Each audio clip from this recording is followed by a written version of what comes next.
Assalamualaikum warahmatullahi wabarakatuh. Waalaikumsalam. Alhamdulillahirabbil alamin.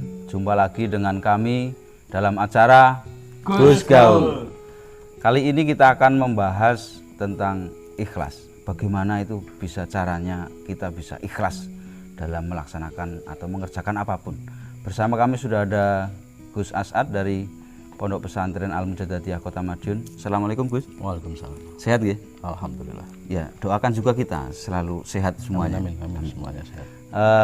Gus As'ad akan menyampaikan tentang makna ikhlas itu apa, terus bagaimana kita bisa menjadi orang yang selalu ikhlas dalam mengerjakan apapun. Monggo Gus. Bismillahirrahmanirrahim. Assalamualaikum warahmatullahi wabarakatuh. Alhamdulillahirabbil alamin. Wassalatu wassalamu ala asyrofil anbiya wal mursalin wa ala alihi washabihi ajmain. Amma ba'du. Bicara tentang ikhlas, maka kita harus membangun keikhlasan itu awalnya dari kerangka ilmu. Karena harus dihantarkan ilmu dulu, Mas.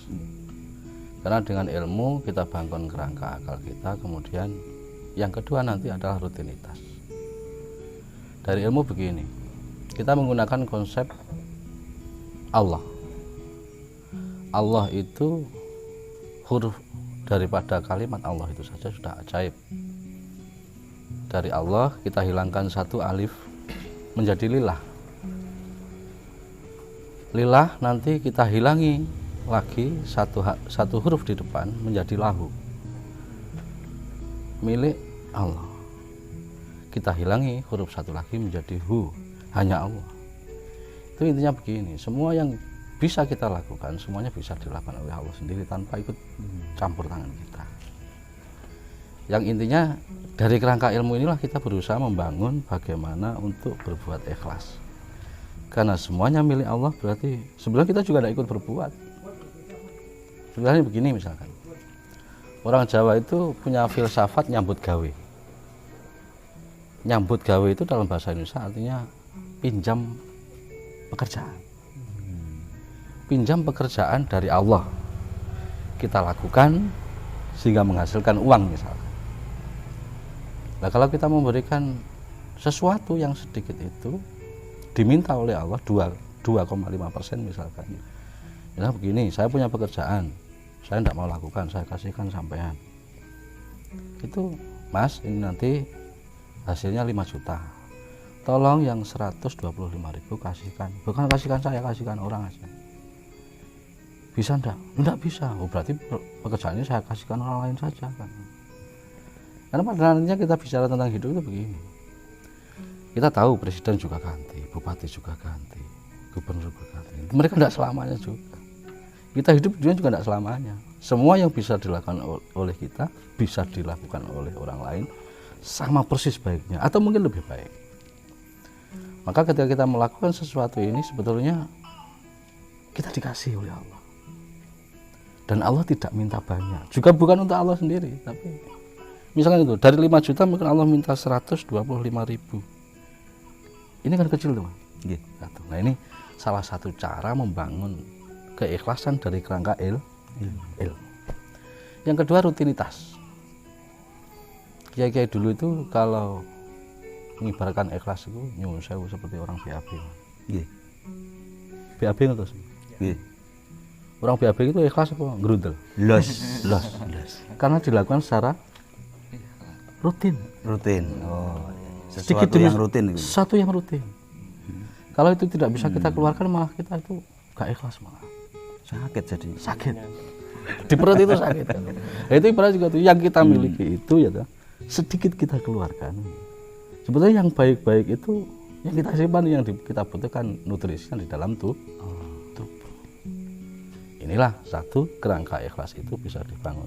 Awalnya dari ilmu, kemudian kita lakukan secara rutinitas, sehingga ketika rutinitas maka lambat laun akan menemui sebuah keikhlasan.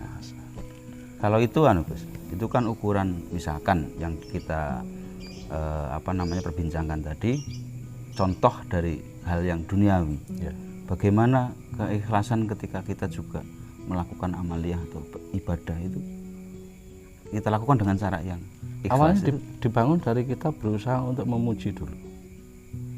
Kita kan ada di istilah begini, ada kita itu termasuk pemuja, penyembah atau pengabdi. Kalau pemuja itu kan harus ada yang dipuji. Kita mendapatkan nikmat oleh bojo ayu. Disulung bojone ayu. Padahal rupanya ya sik ganteng aku lah. Ini intinya bahwa saya dari pemuja dulu, kemudian kita belajar dari penyembah. Nah, penyembah itu biasanya ada imbal baliknya. Ketika kita menyembah sesuatu, maka ada imbal balik dari yang kita sembah kepada kita. Beda kalau menjadi pengabdi.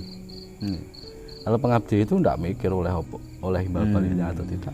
Makanya konsep Allah, lillah, lahu, dan hu itu hanya Allah semuanya.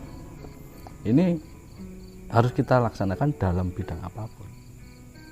Baik itu urusan kita ibadah kepada Allah, ibadah mahdoh, ataupun kaitannya dengan urusan materi itu tadi. Semuanya harus kita bangun, kita latih. Tidak ada orang yang ujug-ujug bisa ikhlas, itu tidak ada. Harus kita latih. Latihan paling sederhana kalau memberi atau berbuat ikhlas itu tantangannya apa, Gus? Tantangannya ya kita itu kan termasuk orang yang semuanya cinta dunia. Tidak ada yang tidak mencintai apa yang serasa kita miliki. Tapi kalau kita sudah merasa bahwa itu juga bukan milik kita ya, tetap lagi didasarkan pada kerangka ilmu dulu. Dulu kita bangun, kemudian masukkan dalam hati, kemudian sambil lalu kita latihan sedikit demi sedikit. Kalau di orang Jawa itu malah ada yang luar biasa sekali. Untuk bicara ikhlas itu ini. Dulu di mbah-mbah orang-orang tua dulu, kalau ada orang yang sakit itu biasanya suruh sedekah. Caranya sedekah pun juga unik. Suruh buang uang di jalan. Kenapa demikian? Karena kalau saya memberi sampean berbuat buruk pada saya, aku kudu nesu, tahu tak kayak itu. Lakuannya seperti itu. Tapi kalau kita buang uang di jalan, yang ngambil siapa, yang nemu siapa, kita juga tidak tahu. Nah, itulah salah satu ciri nenek moyang kita dulu mengajarkan tentang keikhlasan. Buang uang di jalan. Nanti setelah dari sini ya buanglah 1.000 atau 2.000 di jalan. Selama masih ada tendensi, bisa dikatakan itu belum ikhlas, Gus? Kemungkinan begitu, karena nanti di dalam Al-Quran itu ada kata al-manni wal adha. Itu datangnya al-manni ngundat-ngundat kalau bahasa Jawa. Kalau al-adha itu menyakiti, itu kan ketika sudah sampai lalu. Mungkin 1 tahun yang lalu saya beri sampean, dan sekarang baru saja kamu menyakiti hati saya. Itu kan muncul lagi, dulu pernah saya kasih, ternyata sekarang menyakiti. Walaupun nanti ada konsep di dalam agama bagaimana, termasuk yang pahalanya begitu besar itu kalau urusan sedekah itu kan pada orang tua. Kalau pada orang tua itu, walaupun orang tua, masa orang tua menyakiti kita, enggak mungkin. Maka berbuat baik, memberi terhadap orang tua itu pahalanya luar biasa. Bahkan itu termasuk salah satu pahala yang tidak bisa ditulis oleh malaikat. Banyak sekali sebetulnya pahala-pahala yang tidak bisa ditulis oleh malaikat. Diaturkan kepada Allah, ya Allah ini berapa pahalanya, jangan kamu urusi, itu urusan saya. Sebagai penutup sesi ini, Gus, sebenarnya apa sih balasan atas sesuatu yang kita lakukan, tidak ikhlas maupun ikhlas? Kalau ikhlas, kalau tidak ikhlas itu tidak bisa kita bawa ke kehidupan yang kekal. Kalau ikhlas sampai ke sana. Sampai ke sana cuma di akhirat nanti sampai. Misalkan kadang mungkin kita ke masjid bawa sendal jelek, kemudian hilang, kemudian ikhlas. Jangan-jangan yang sampai di akhirat nanti ya sandal jelek itu. Ya. Karena ikhlas terhadap karena itu ya. Ikhlas. Dan kita juga lupa kalau pernah kehilangan sandal di masjid. Dilupakan saja gitu ya. Dilupakan saja. Mungkin karena kalau sandal yang baik, yang mahal mungkin ya itu bertahun-tahun sampai mati. Aku kapok nggak sandal apik ning masjid. Nggih. Mungkin yang bisa disampaikan ke jamaah, Gus, tentang manfaat atau kewajiban keikhlasan itu sebenarnya seperti apa? Gini, bukan kewajiban, artinya ini upaya untuk tazkiyatun nafsi, membersihkan jiwa. Karena kita itu ibarat hidup itu Saya itu punya ibarat begini, orang itu kalau sudah terlanjur hidup maka dia tidak akan pernah mati. Kenapa demikian? Karena orang mati pun itu adalah cara untuk memindah dari alam dunia ke alam barzah. Di alam barzah kita juga yang hidup ini ketika lewat di kuburan kita juga harus disyariatkan untuk uluk salam. Berarti kan orang-orang yang di makbarah itu juga hidup kan? Hidup di alam barzah, kemudian di alam mahsyar, kemudian di alam akhirat. Di alam akhirat fariqun fil jannati wa fariqun fis sa'ir, sekelompok masuk surga, sekelompok masuk neraka. Khalidina fiha abadan. Terus mati ini kapan? Kan tidak ada matinya. Nah, ikhlas itu adalah harapan kita untuk tazkiyatun nafsi ini, sehingga kita betul-betul mempunyai jiwa yang bersih untuk nanti menghadap kepada Allah Subhanahu wa Ta'ala. Sehingga ketika kita sowan pada Allah itu urusan-urusan duniawi itu sudah kita anggap tidak penting. Terakhir Gus, disampaikan ke jamaah Gus. Ya, harapan kita dengan terus berlatih, kita tidak mungkin menjadi ikhlas sebagaimana orang-orang dulu. Akan tapi kita juga harus terus belajar sedikit demi sedikit. Yang awalnya wajib dulu kita lakukan, misalkan 5.125.000 itu wajib itu. Kalau ini katakan ini untuk Allah misalkan.